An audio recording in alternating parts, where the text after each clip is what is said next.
no, the pressure is off because basically I've written the darn thing. Great. Welcome to Behind the Pages. Bruce Macbain is back on the show today. Bruce is a former professor and also a former ESL teacher. He holds a master's degree in classic studies and a PhD in ancient history. He is here today to talk about Odin's Child. This is a work of historical fiction that takes place in 11th century Iceland and Scandinavia. It centers around a young man who is basically struggling to figure out who he is and which of his father's values will eventually become his own as he moves into adulthood. Welcome. Well, Diane, thank you so much. It's a pleasure to be back here again. I always enjoy these talks. I do too, and I really enjoy reading your books too. Thank you. They're always exciting and keep the reader going. Do you want to start by just telling us a little bit about this book? Who is your main character and where do we find him as Okay, well, you did such a good job. I don't know what I have to add to it. Well, tell us his name, for instance, okay. and where he is. The character is a young Icelander named Odd, O-D-D, Odd Tanglehair. Because he has a mass of shaggy, black, unruly hair, which he inherits from his father, Black Thorvald, not the typical Icelander.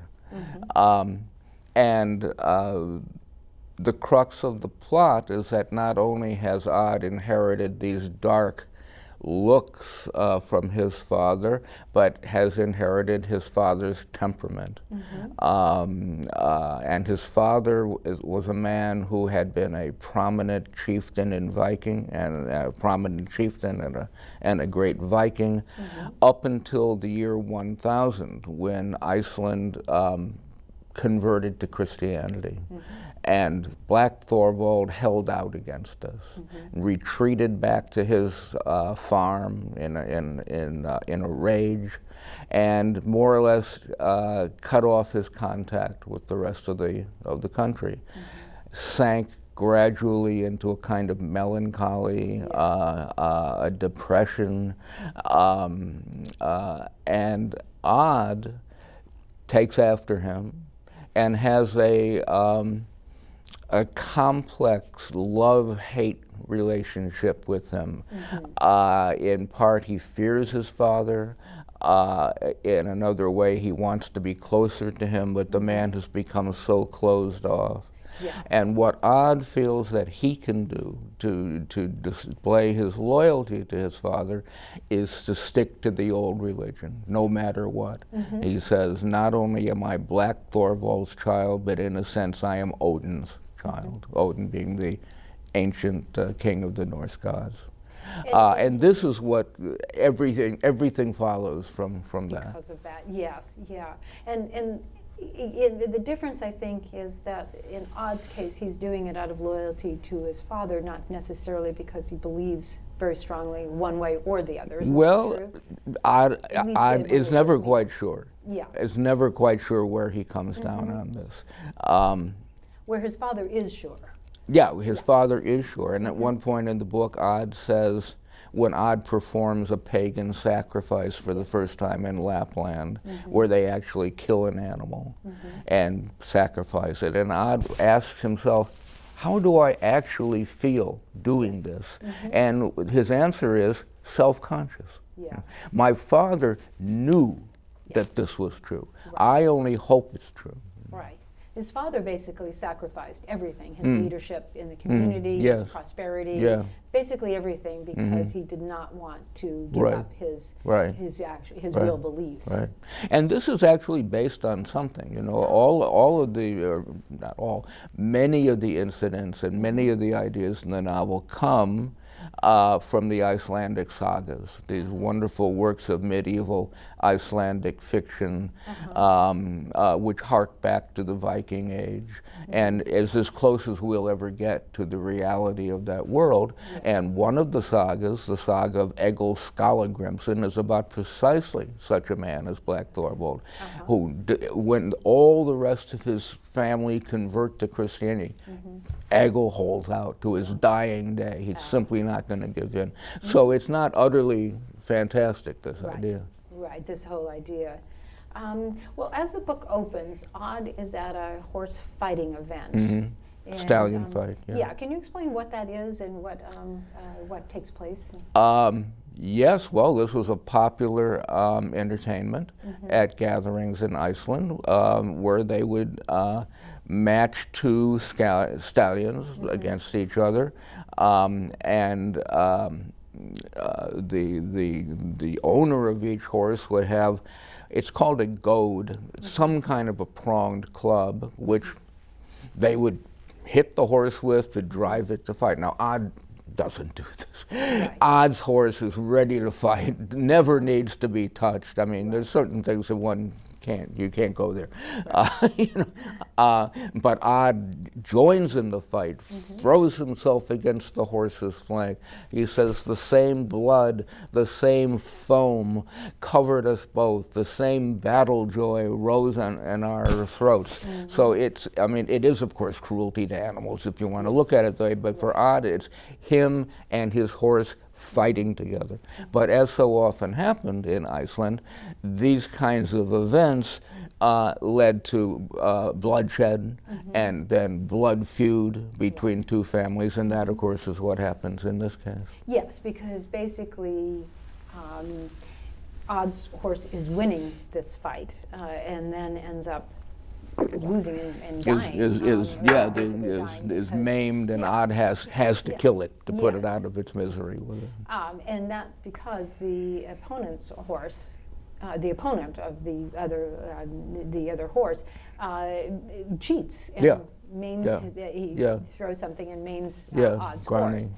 So Odd's brother Gunnar tells him that he has to exact revenge for this. Does Odd have any idea of how to do this? What happens immediately in that scene, of course, is that the chieftain who was presiding over this community event comes storming in and says, that's it. I mean, if we can't have a simple horse fight without people getting mad at each other, I'll put a stop to the whole thing. Okay, even the horse's eye for Mord's eye, no blood money to be paid, forget about it. Right. And leaves it at that. We should explain what happens, because this is very key to the plot, is that even though Odd doesn't exactly know how to exact revenge, his brother does, and they attack the other family. The son of the man who cheated, his eye, they put loses his eye. But we know that this feud is going to simmer on. That nobody is going to forget this. And time goes on. Then the rest of the summer goes on, and then an atrocity happens, which I don't know how much we want to give this away. But that's what finally provokes the lawsuit at the All thing and the expulsion of Odd and his brother from Iceland. Well, when the elder does sort of declare, okay, everything's even, you lost a horse, he lost an eye, so you're even, nothing more needs to be done. If we could ask Odd to tell us at that point whether he thought things were even. Oh, no. His whatever Halti says, Rut and his sons have not paid enough.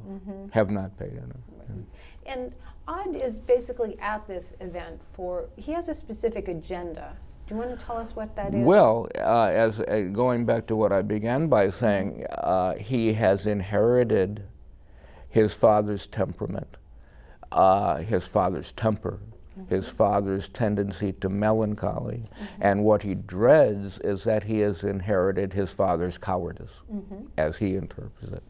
And so he needs, at the young age of 16, to prove to himself that he's brave, that he can step into a circle of strange men and shout his challenge.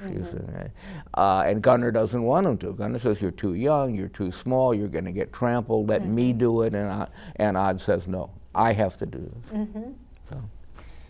this. When Odd goes home and tells his father what happened, and that now that they are going to be in a feud, his father says there'll be no feud, it's done, it's over with. Odd thinks his father is talking out of cowardice. Is he? Well, his father is talking out of long experience of how things work in Iceland. In other words, we are defenseless. We're a small family. We have no allies. They've all gone away. And if we get involved in a feud with some powerful family that has powerful friends, they will take everything. Right. Right, and I'm not going to allow, for any reason, I'm not going to allow that to happen. Right. Well, Odd that calls his, he doesn't like this at all, and he calls his father a coward. Does his father have any understanding of how the rest of the world perceives him? Well, it's hard to know exactly what Thorvald understands in this advanced state of depression that he has sunk into, and I don't even try to go there. We're never really on the inside of Thorvald. All we can know, because, for one reason, because the book is a first-person narrative, Odd is telling this story. We only know what Odd knows. And we only, or we can only surmise what Odd surmises. And to Odd, as to the rest of the families, Thorvald has become this kind of hateful stranger in their midst, this virtually unspeaking, unreactive. He says he sits every night brooding, carving his rune stone as unmoving as I can't quite remember how I said it, the way water laps a stone in the river. And nobody really understands Thorvald anymore. I would guess that Thorvald feels misunderstood.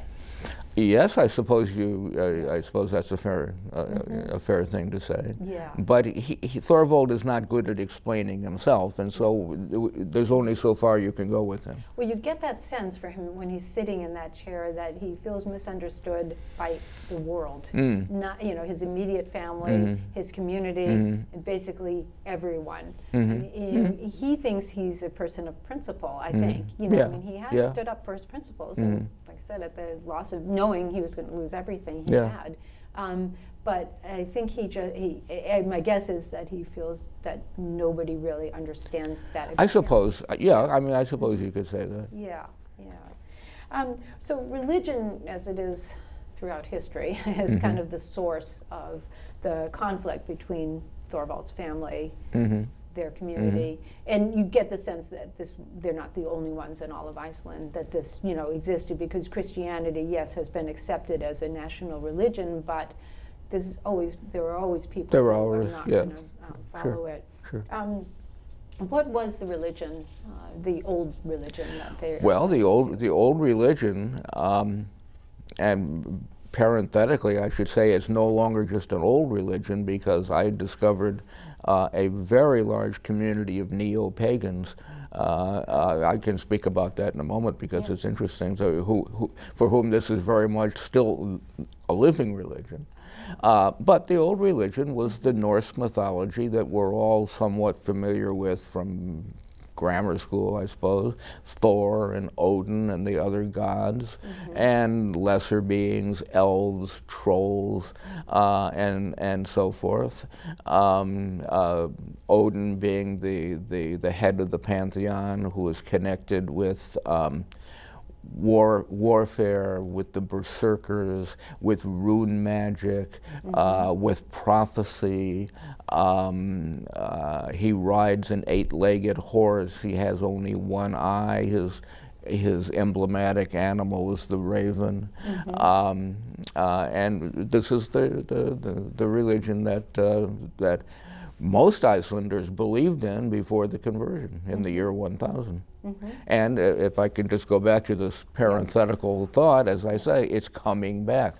I was astonished to learn that in Iceland today, they are building a pagan temple to Odin, Thor, and Frey on a hillside just about outside Reykjavik, which is supposed to be ready for use by next year for celebrating pagan festivals, weddings, you name it, and with the capacity of several hundred people and a priesthood.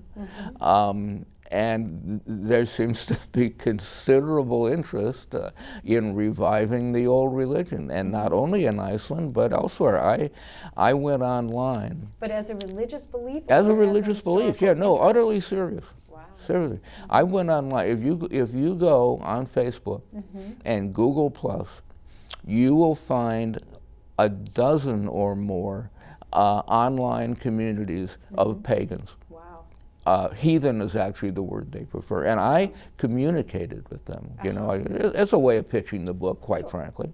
I wrote a note and put it up on all of these boards saying, would you share with me what it is that drew you to paganism today from whatever it was you were raised as? Right. And I got back a lot of extremely thoughtful and heartfelt and interesting responses from people who had been brought up as Catholics, as Mormons.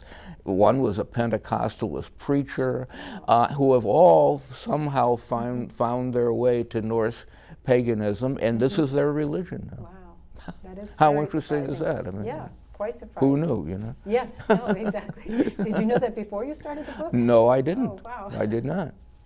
Interesting. Well, Odd, if we were to tell Odd that his father was actually very brave, would he be surprised to hear that? Would he even He know would what we be- meant? He would be delighted to hear it. Yeah.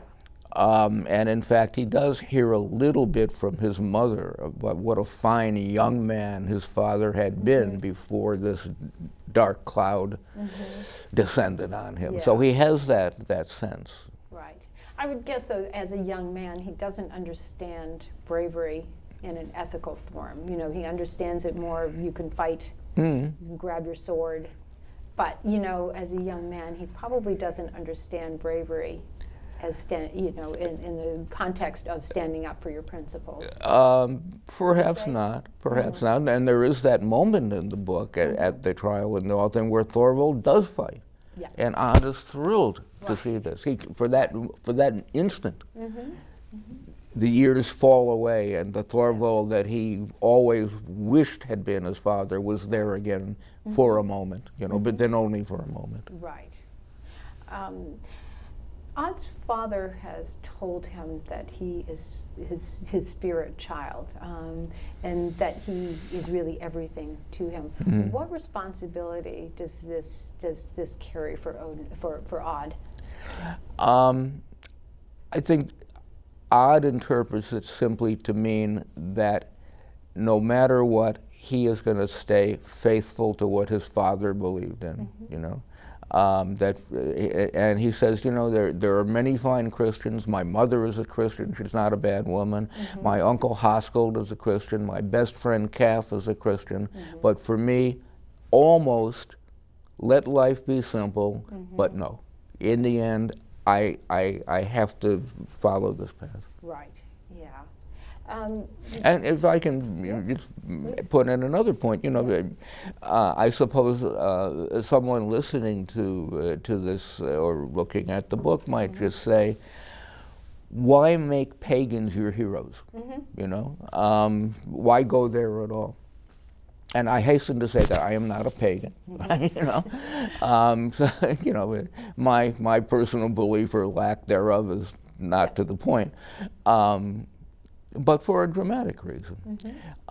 For the same reason that I imagine when Margaret Mitchell wrote Gone with the Wind, she made Southerners her heroes. I mean, presumably not because she believed in slavery and secession, but she understood what I think every author does, is that when you have a story which is a clash of ways of life, where there's going to be a winner and a loser. Yeah.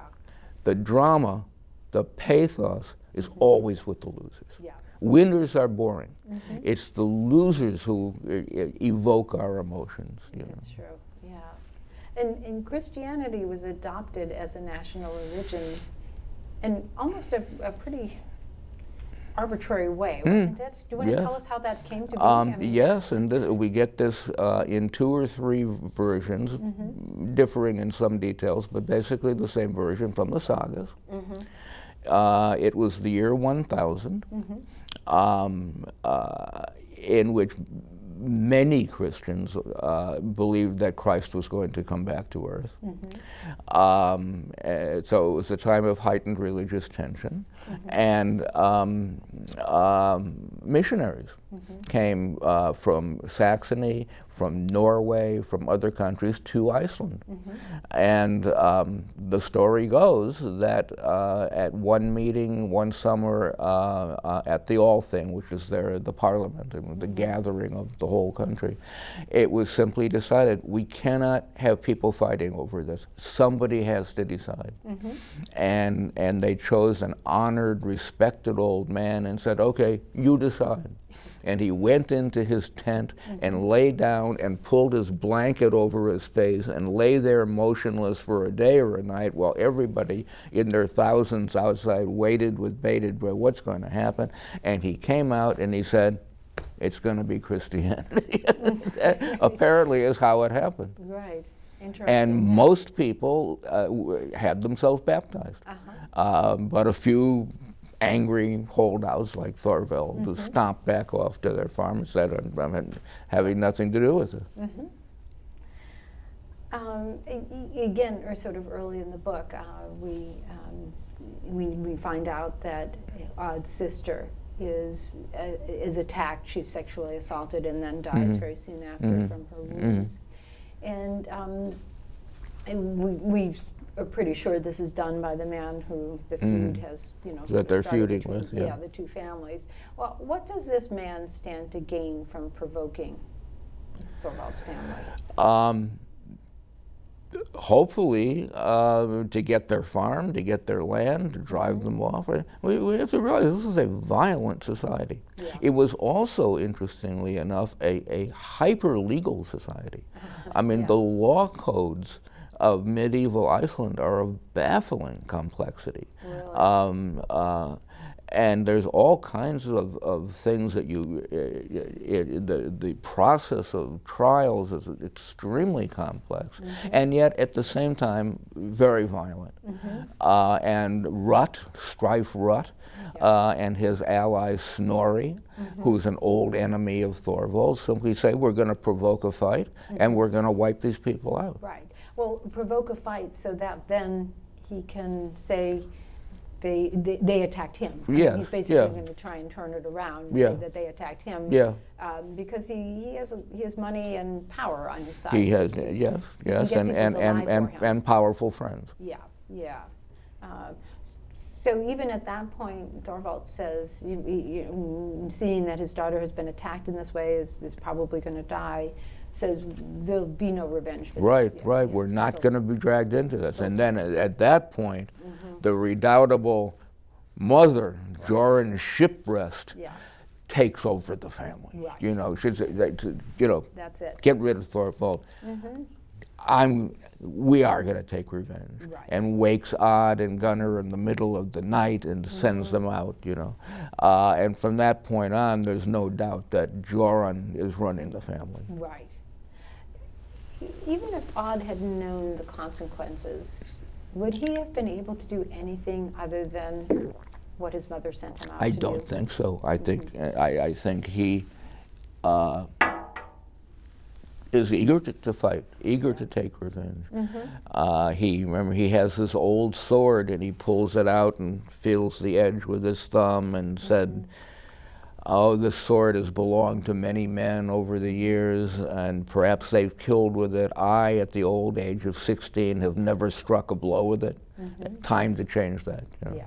And I really sort of see that as a turning point, when he starts to really understand the differences between himself and his father. He's always been afraid, I think, in some ways, that he is his father. But in this case, even knowing the consequences, he couldn't do anything other than what he did, which is different than his father. His father weighed the consequences, said, we can't win anyway. Right. So we're not Odd is going to fight. No matter what happens, he's going to fight. And that's very key to sort of his personality development at that moment. When he goes off with his brother Sure. to seek revenge. Odd is a fighter. Odd is a complex mixture of traits, some admirable and some not. He has an uncontrollable temper, Yeah. which gets the best of him at times, Yeah. and leads him to make very serious mistakes. Although he always, in the end, regrets it and does what he can to repair it. Right. He is a person. I always try to work this in somewhere. I love to call him a thinking man's Viking. Okay. Yeah. Because he reflects, he does think, he wonders about things, he has insight, he's curious, he's gifted. He's a natural linguist, he's a poet. At the same time, he can do wildly inappropriate things and get himself in a lot of trouble. Yeah. He's all of these things together, which is why I like him so much. I do too. You know, after this big fight, Odd feels that he is now a warrior. Is there any going back for him after this? I mean, in a sense Not of really, personality. because now events are really out of his hands. They lose their suit at the All Thing. Right. They're banished. What are they to do? You see? And Odd is lucky to get away with his life. I don't want to give away too many of the details. I think I meant more in terms of the concept of who he realizes that he is. Well, what I think the overarching thought to him is that he will leave Iceland because he must. Yeah. And he will go as far as he must and do whatever he can to finally be able someday to come back, rich enough, powerful enough, old enough to take vengeance on the enemies. I mean, that's however long it may take. And of course, as the trilogy progresses, we will learn that it takes much longer than he ever thought, and when he does come back, it's not in the way that he thought that he would. But I don't want to give that away. No, yeah, you don't have to give that away, but it is in the last minute or so that we have. I would like you to tell us about. This is only the first in the trilogy. This is the first in the trilogy. The second volume is called The Ice Queen, and that takes him to Russia. Okay. This book takes him. What's the order now? Lapland, Norway, where he's drawn into a religious civil war, Finland, where they are captured by a sorceress, probably giving away too much of this, and finally to the border of Russia, where he meets Harold the Ruthless, who was just a youngster like himself. The second volume, The Ice Queen, they proceed on to Russia, to the court of Grand Prince Yaroslav and his scheming wife Ingigerd. And the third volume, which is called The Guardsman, will take him to Byzantium, where he joins the Varangian Guard, the Byzantine Emperor's imperial guard. Wow, wow. It's a very adventuresome young man. Yeah. So you're going to take us through basically his lifetime then? Yes, Yeah. yes. In a very interesting historical period. Yeah, Yeah.